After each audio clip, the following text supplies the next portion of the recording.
My subject this morning is choose actions and responses wisely. Would you say that? Choose. Say it better.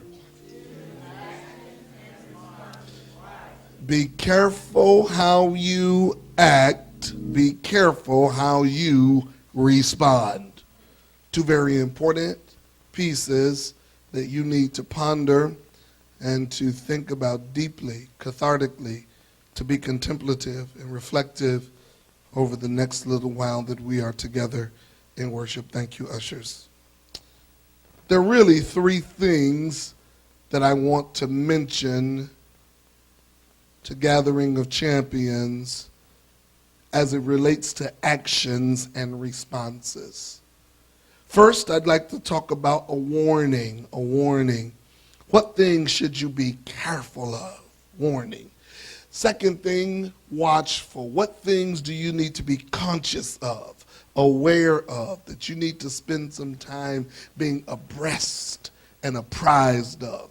And finally, I'd like to share with you some wisdom, that you might have a warning, that you might be watchful, and that you might take heed to some wisdom.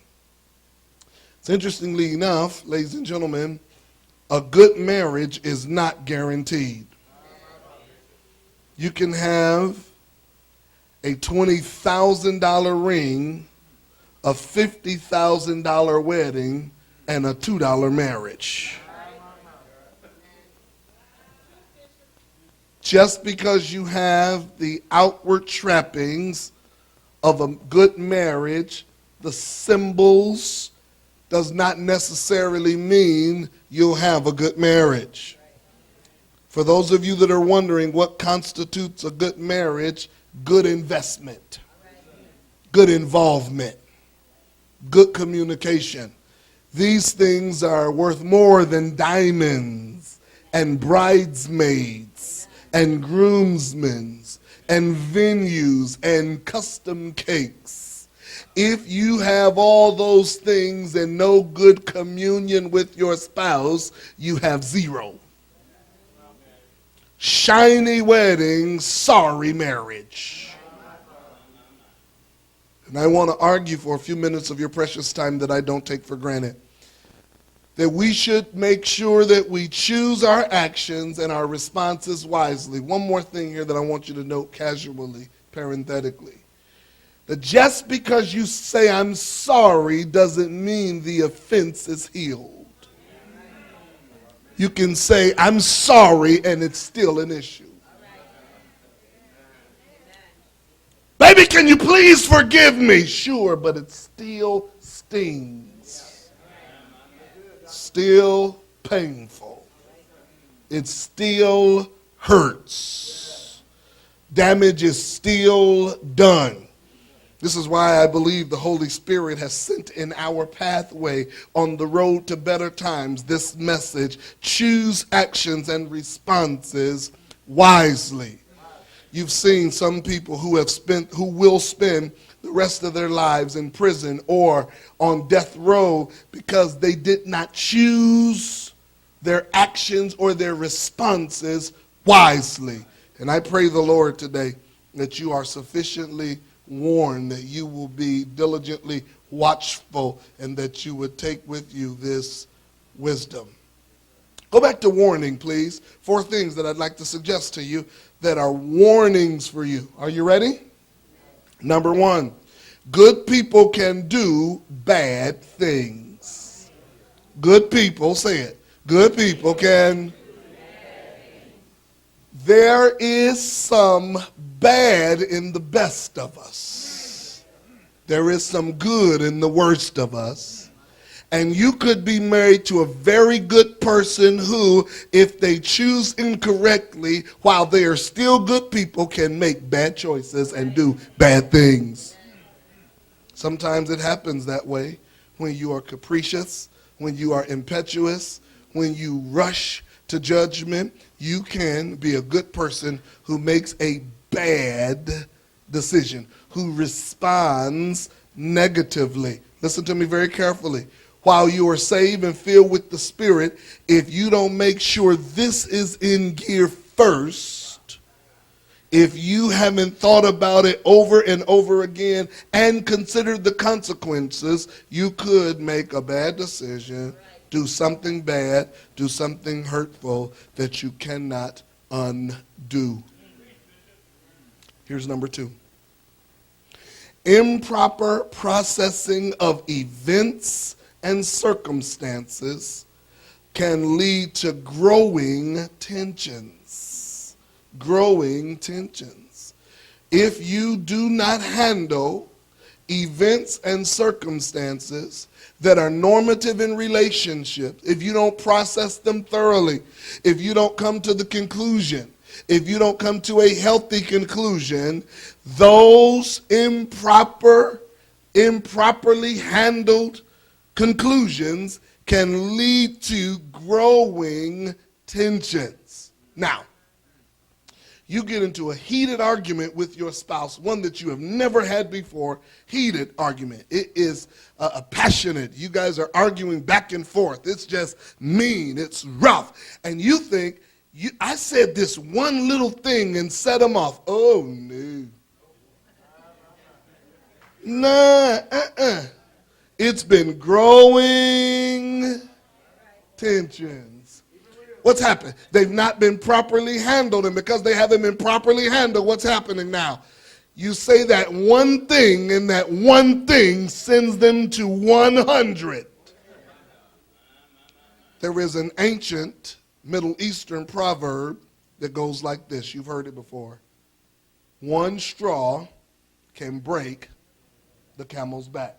It is a literal proverb from the Middle Eastern context. What they mean is that they have placed so much straw on the back of the camel that if you put one more straw on its back, it will break the back. In other words, the relationship has taken all it can take. If you put anything else on it, it'll snap. You keep saying, I can't believe I just said a little something to her and she went off. No. She has not been able to process those things that have gone on in the relationship. And so now it's been months that she's kind of not been able to say what she needs to say. And you said one more thing after she asked you not to. Snap.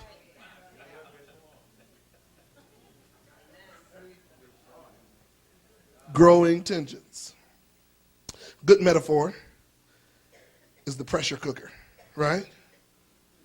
Some of you are dated along with me that you would remember watching your mother or grandmother cook with the pressure cooker. The meat is cooked by the pressure that builds through the heat, steam that's inside of it. Once it gets so high, the top pops. So it happens in relationships where things are not properly dealt with. So much tension gets there that the top pops. You don't mean to be this way. It just happens this way. Stop. Don't. You don't listen? Pow! What happens over time? Top pops. Now, point 3 is related to point 2. I need you to hear it seriously. Here's point 3. The helpless and the cornered fight back. Number 2, if you don't process the events and the circumstances, they lead to what? Growing tensions. But here's what happens. If a person feels trapped, helpless, I'm never heard, I'm never understood, I'm never welcomed, I'm never received in my own house, what happens next? They fight back. I know she's only 115 pounds, but you just made a heavyweight champion out of her because you kept her cornered. You ever hear a riddle and you wonder how it ended? You ever hear a riddle and wonder how it ended? Peter Pumpkin Eater had a wife and put her in a pumpkin shell, and there he kept her. I just want to know what happened the day after she realized she was locked up.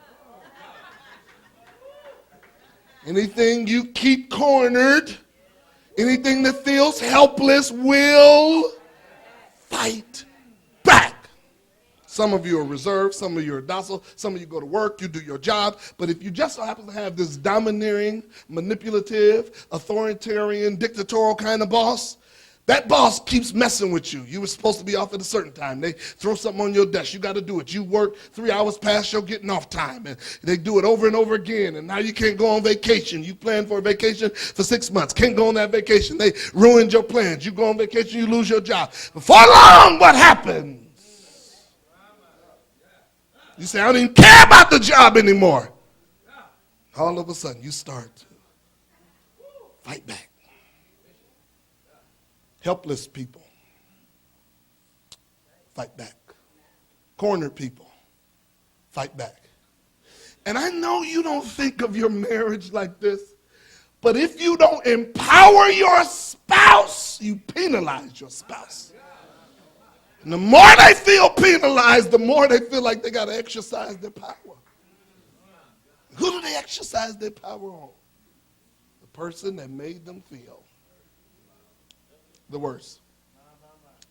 A man, in an attempt to get back at a neighbor, beats the neighbor's dog almost to death.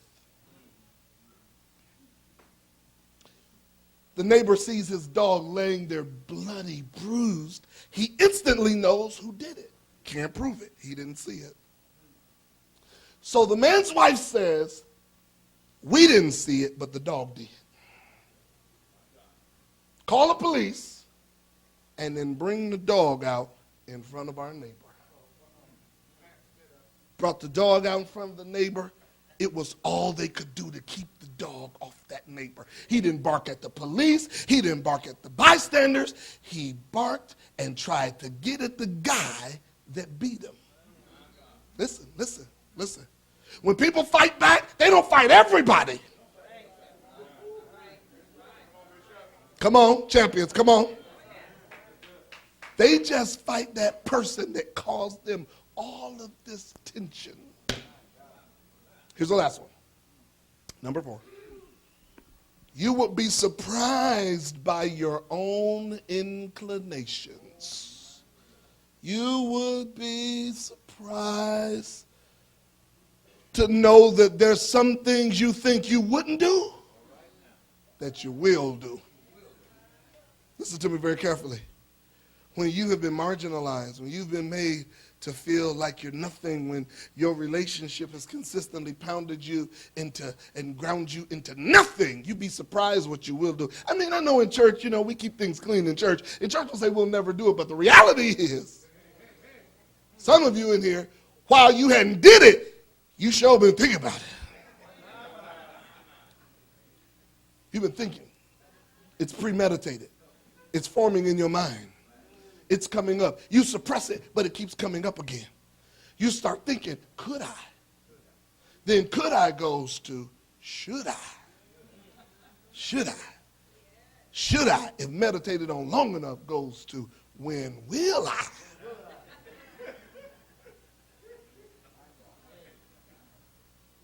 There is this beast that must be caged in all of us.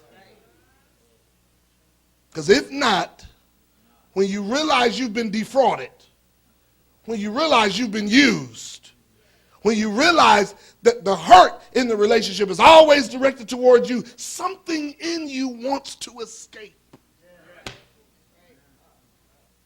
You end up doing things and being a person that you never thought you could be. That's the warning. Now let's talk about the watchful. You ready? Watchful. Here's the warning. Now let's talk about the watchful. You ready? Here's number 1. The signs of something serious can be subtle and overt. Say it, everybody. The signs of something can be both what? Subtle. And here's what most spouses do. Most spouses wait to see the big thing, but you missed all the small things. And when you miss the small things grow into big things. How do you stop them from being a big thing? Notice the small things. Jesus, in his iconic message to the disciples, said this: it's the small foxes that ruin the vine. Not the big ones, the small ones that can crawl into crevices, that can get into places that the big ones cannot, and they ruin the vine. If they ruin the vine, it does not produce fruit. If there's no fruit, then the farmer has wasted his time in planting. Come here a minute, because I got to make this live for you. If you don't deal with the small things, it's the little things that eat at and erode. It's the little things that become cancerous to your relationship. They erode, they stain, they imbue your relationship if you don't pay attention to the small things. This is a true story. True story. In our home, we have double ovens, and I was looking at the double ovens, and I was standing there one day just kind of waiting on the stuff to get done in the oven, and I noticed that the glass James had a tiny, tiny, tiny crack in it. It's a very tiny crack. James, it was a moment of decision. Dad, if I tell my wife, I just increased my list of things I got to do.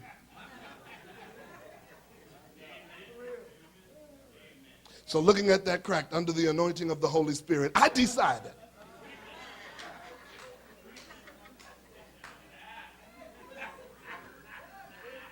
I ain't saying nothing. You know, you just have those moments where you look at you like, I know if I say something. I've just inherited another project on top of the $5 million I already got. So I just decided, just be quiet about it, Hodges. It's only a little crack anyway. Thanksgiving rolls around. Babe! Babe! What? Come here! What? What's so important? What's going on? There's a humongous crack in the oven. My response, babe, what happened? Just slam the oven? How could something like that? Nothing just happens like that. What did you do? Did you bang a pan in the oven? What happened?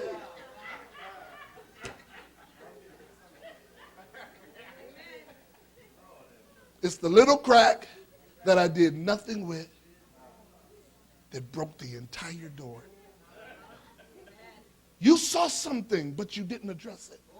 Because you figured if I leave it alone, it'll go away. No, it's a crack. It's getting ready to be bigger.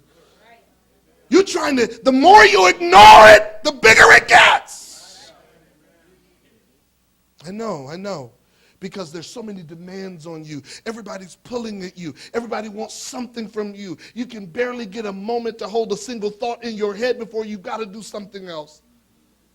You say, I'm just going to leave it alone. But can I tell you, the more you leave it alone, the worse it gets. Worse it gets. Subtle things. What are the subtle things happening in your relationship? What little things do you notice about your spouse? What little things going on with them? You come home and now they're a little more agitated than they were. They've got a little less patience than they had. You're missing all these signs. You think they just had a bad day. You think they're not feeling well. No, what they're trying to tell you is something's going on with me.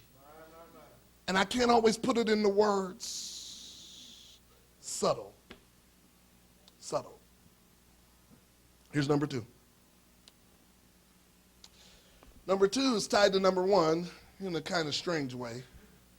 Let me read it, then let's double back. When communication breaks down, things brew faster. Say it, everybody.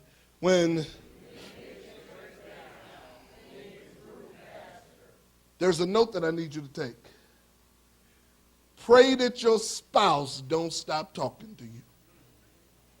Now, I hear you. Some of you saying, oh, my wife will stop talking to me. I'd be happy. Oh, no.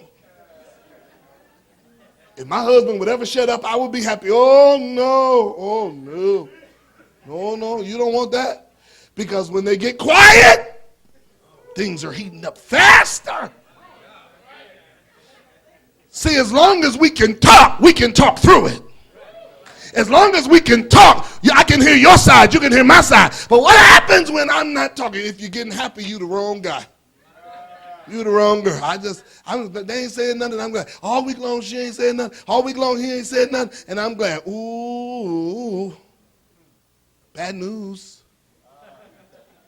See, the reason why it didn't blow up is because we can talk. We didn't have a blowout because we talked about it. And even though we may not have come to a consensus, I can tell you this, I felt like you heard me. I felt like I could get it off my chest. Oh, but what was it to the woman? What was it to the man who can't talk? Things are brewing faster when communication breaks down. Now let's just talk about communication over the last 30 years. 30 years. I was born in 71. I'm a child of the 70s and 80s. That's when I kind of grew up, graduated high school in 89. So I can tell you a little bit about communication. In 71, when I was born, you call our home, and if somebody's on the phone, what do you get? I love it. This is the smart group. There's some people in here who have no idea what we're talking about. Busy signal. What's that? Busy signal. Somebody on the phone. Right? Around 1980, we got what? Call waiting. Around 82, we got what? Three-way call. Yes, yes. Right? What else happened around 80, 82? Pagers. Because I'm a teenager with a little bit of gold and a pager. Come on, Ice Cube. You remember? Why the Saints be acting so safe? You had NWA like I did. Right? After the pager, then we went to the, no sir, we went to the bag phone. Bag phone. You remember the bag phone? Yeah, that thing was crazy. You'd never make a call on that thing. Cell phone, right? Emails, instant message, text message, right? There is no reason for us not to communicate. And yet we have homes filled with silence. We've got more ways to communicate now than ever before, and yet we've got people that don't talk. I am an advocate that couples ought to be in sacred space. Sacred space. That means you and your spouse sit down and y'all talk on the regular, face to face, man and woman. I just believe you ought to talk that way. But there's so many people now, you blow past an opportunity to talk to your spouse. Then you come up with excuses why there's no communication. You can email, you can text, you can call on your cell phone, you can instant message. Thousands of ways to get in touch. Never get in touch. Communication breaks down. Things brew faster. Let's look at number 3. If meetings stop, the progress will be halted shortly thereafter. You want to know maybe why your marriage isn't making progress? When was the last time you had a meeting with your spouse? When's the last time you sat down with your spouse and said, we are meeting to talk about us? We're meeting to have a conversation about our relationship. Boy, I wish a few people would have said amen right along in there. Getting a little nervous with these couples in this service. When's the last time you had time with your spouse to say, let's sit down and meet. I want to talk to you about us. And in that meeting, we sat down and we went back and forth. There were no agendas other than I want to empty my heart so that I don't carry with me anything that could harm you in the future. I want to talk to you about us. What good is a relationship that you can't sit down with the people that are in it and discuss that relationship? Something is tragically, desperately, deeply wrong in a relationship that can make time for everything and everybody except the spouse. Right? For a minute, I want you to note everything we have to schedule. If you want to go see the doctor, you have to schedule it. You want to go to the dentist, you have to. You want to get your car serviced, you have to.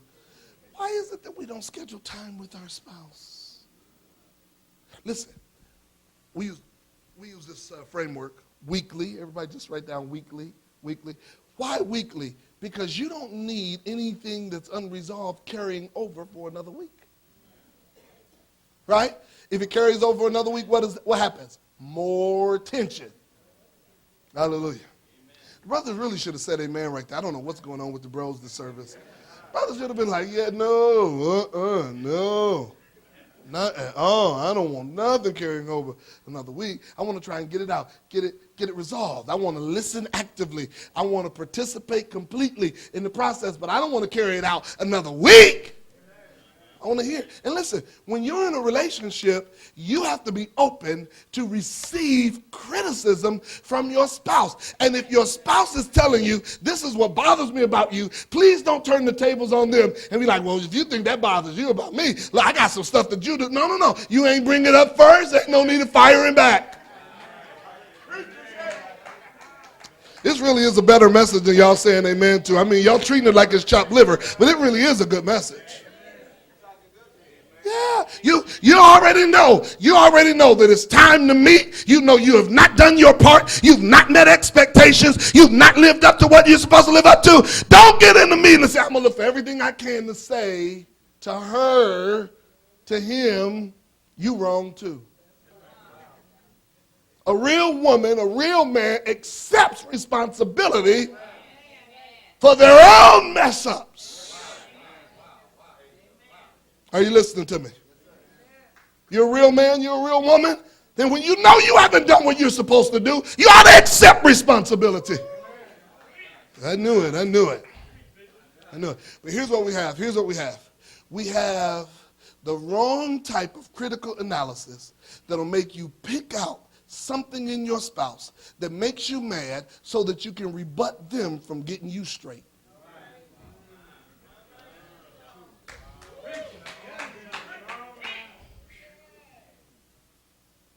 I tell you, every time you turn around, you nitpicking. Nitpicking means I got to look hard to find something.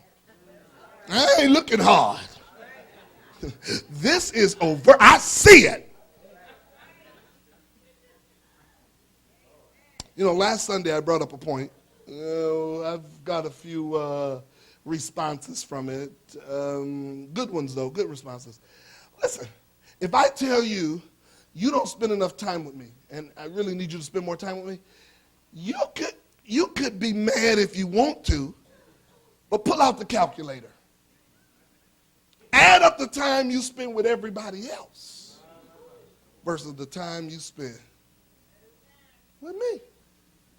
Add up who you talk to all day, every day. Add up who you text. Right? Who you love is based on who you contact the most.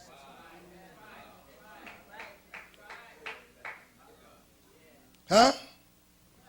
Well, I know you at work and I don't want to be bothering you. Love ain't no bother.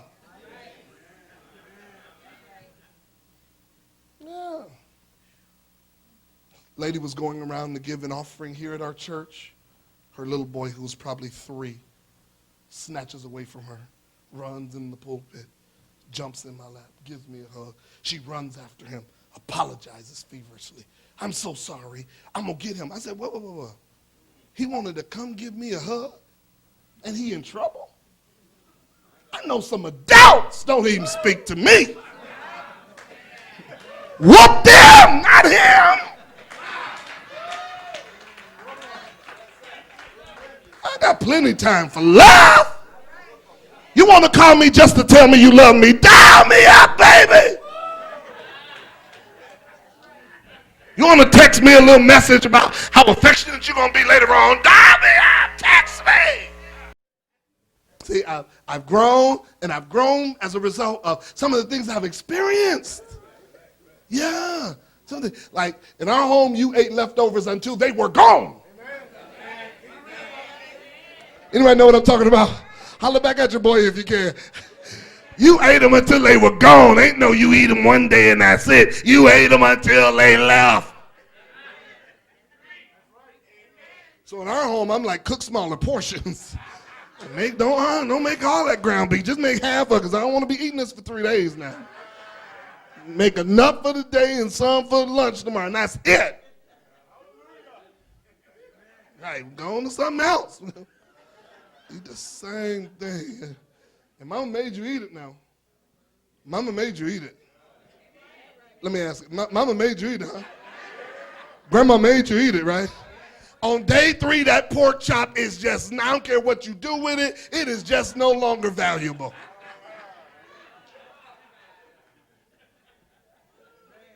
So the lens with which we see some things is jaded as a result of our experience. Just doing this so we have a fuller sound on the recording, that's all. Right?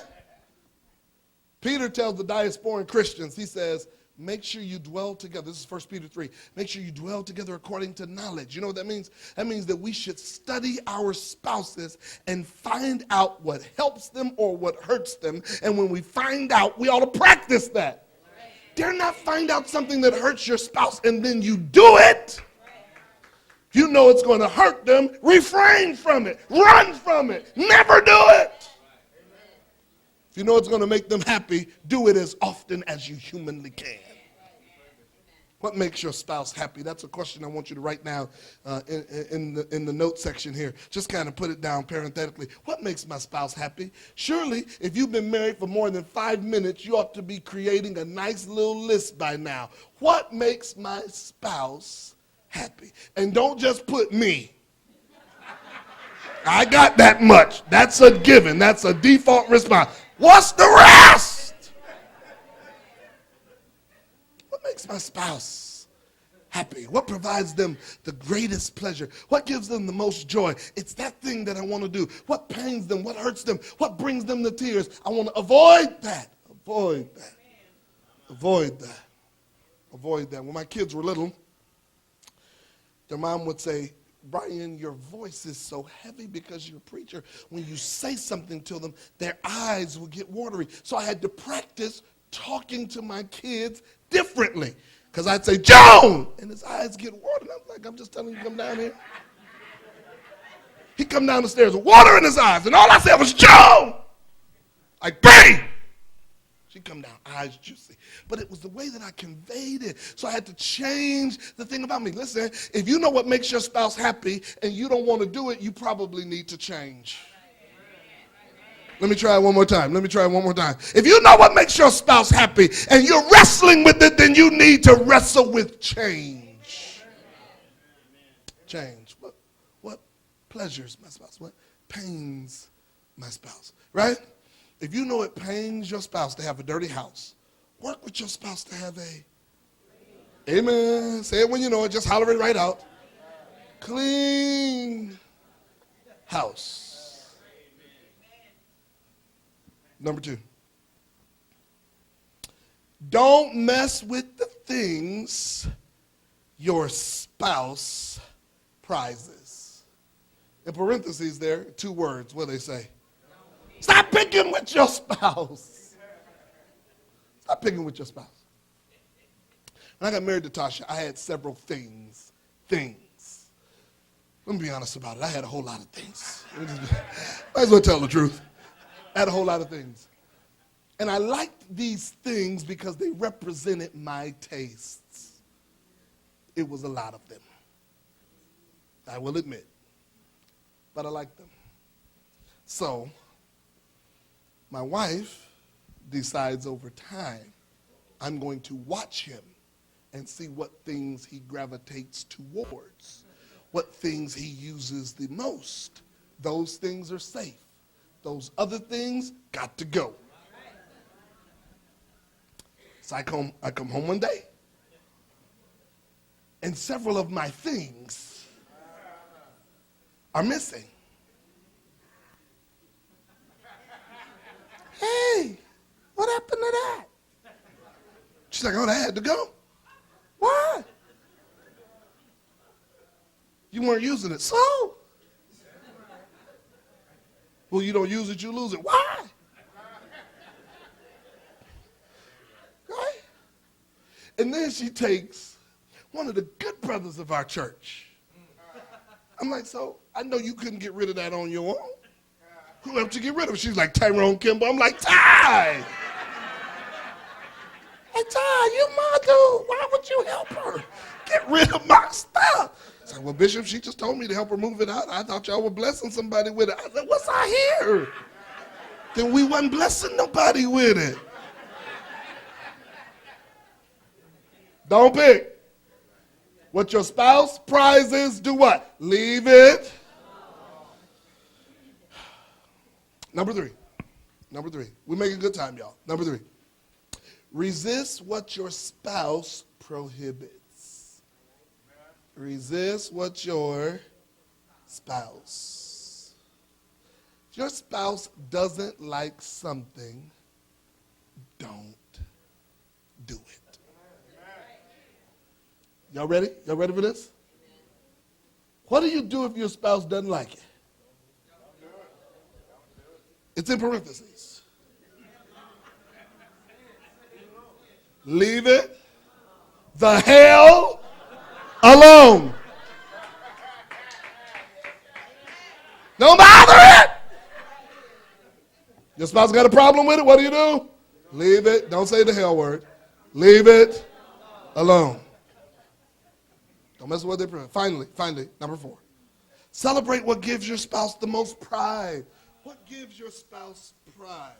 What gives your spouse the most pride? Celebrate that. Now come here, because I got to close now. You know what I've discovered is when I start looking at my spouse from what I preached to you today, it makes me a better guy. You want to know if you can be a better person? You want to know how you figure it out? Find out what it takes to make your spouse happy. That'll make you a better person. I don't need the brothers in here to get tired on me now. Brothers, you're not less of a man because you cater to your wife. You're more of a man. You're more of a man. Sisters, you're not less of a woman. You're not less of a woman. You're more of a woman. Because you're learning how to grow a healthy home. I want to conclude with a piece of scripture from Isaiah that God uses against Israel. The prophet Isaiah is told to prophesy to Israel a parable. He says, a man buys a field on a very fruitful hill. He takes the choicest vine, he plants it in the field. He digs that field up, he takes the stones out. He takes anything out that'll stop it from being lush and productive.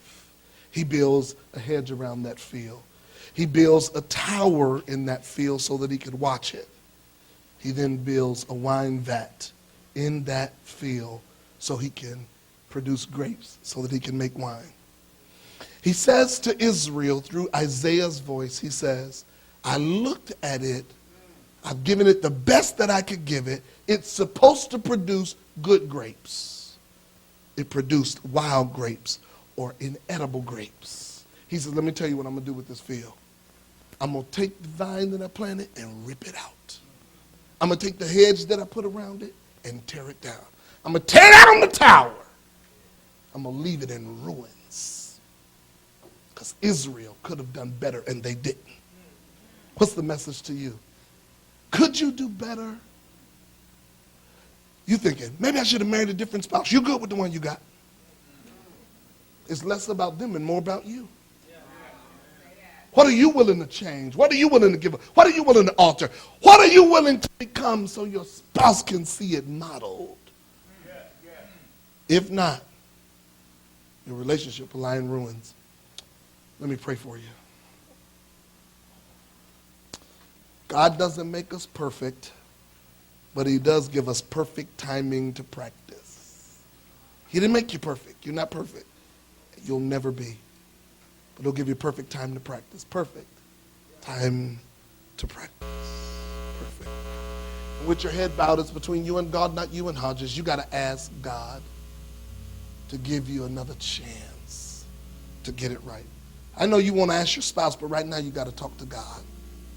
Because until you talk to God, you won't have the patience. Until you talk to God, you won't have the energy. Until you talk to God, you won't have the motivation. Until you talk to God, you won't have the care. Until you talk to God, you won't have the love.